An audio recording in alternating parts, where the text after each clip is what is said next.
यह सुनकर जोगी ने कहा कि मैया, मुझे यह माया की वस्तुएं अच्छी नहीं लगती, तू तो मुझे दया करके अपने लाला के दर्शन करा दे। यह सुनकर मैया ने कहा कि मैं तुम्हें लाला के दर्शन कैसे कराऊं, तुझे देखकर तो लाला डर जाएगा। यह सुनकर जोगी मुस्कुराने लगा और बोला कि जिसके डर से डर उसको भी डर लगता है, वही सबको सुख देने वाला तुम्हारा लाला है। अग्नि सूर्य और अग्नि सूर्य आदि इसकी आज्ञा के कारण तपते हुए काम में लगे रहते हैं, और इंद्र वायु यमराज इनकी भी इसके आगे कुछ नहीं चलती। वही ब्रह्म तुम्हारा पुत्र बनकर आया है और उसी ने मुझे पुकार कर यहाँ बुलाया है।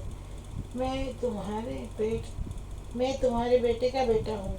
मेरे ऊपर तुम दया करो और दर्शन करा के मेरा जीवन सफल करो। यह सुनकर मैया के मन में चर पैदा हो गया।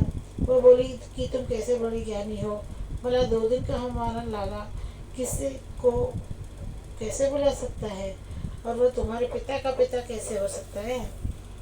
फिर जिसको तुमने द्वार पर आकर अलग अर्थात जो देखने में नहीं आ सकता ऐसे कहकर पुकारा है, उससे तुम अब किन आंखों से देखना चाहते हो। यह सुनकर योगी को क्षण भर कोई उत्तर न सूझा। फिर उसने संभल कर कहा, अरे मैया, मैंने अलख नहीं कहा, मैंने तो अलख अर्थात आकर देखो कहा है। और मैं ऐसा कहकर देवताओं को इनका दरस परस करने के लिए बुला रहा हूँ। यह मेरे पिता का पिता है, क्योंकि यह 2 दिन का नहीं है अपितु बहुत दिनों का पुराना है। यह सभी तरह के नाते निभाते रहता है, और जब किसी को जैसा नाच नचाना चाहते हैं वैसा नचाता है। वैसे तो यह अलग अर्थात निराकार ही है, ऐसा वेद कहता है, किंतु तुम्हारे प्रेम ने इसे देह वाला बना दिया है।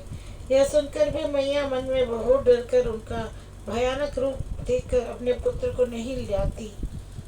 शंकर जी मैया को धन्य धन्य कहते हुए और दर्शनों के लिए बड़े निराश होकर एक बेदी भरी सांस लेकर चल दिए, और एक बरगद के वृक्ष के नीचे जाकर श्री कृष्ण के ध्यान करने लगे और कहने लगे कि हमारे किस अपराध के कारण तुमने मुझे दर्शन नहीं दिए।